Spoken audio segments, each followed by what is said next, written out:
ఈ గుహలో చెవిబెట్టి వింటే వచ్చే శబ్దాలేంటి? అసలు ఈ గుహ యొక్క చరిత్ర ఏంటి? తెలుసుకోవాలనుందా?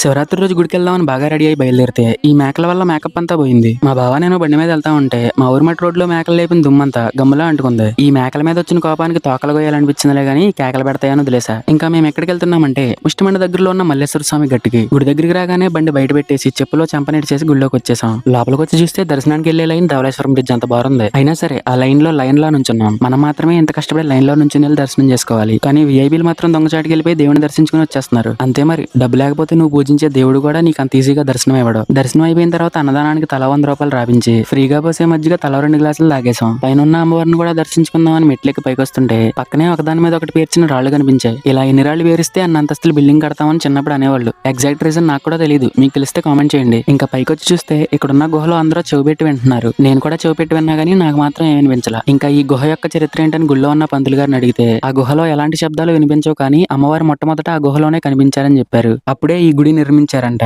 అన్నట్టు చెప్పడం మర్చిపోయా. అందరికీ మహాశివరాత్రి శుభాకాంక్షలు. ఓం నమః శివాయ.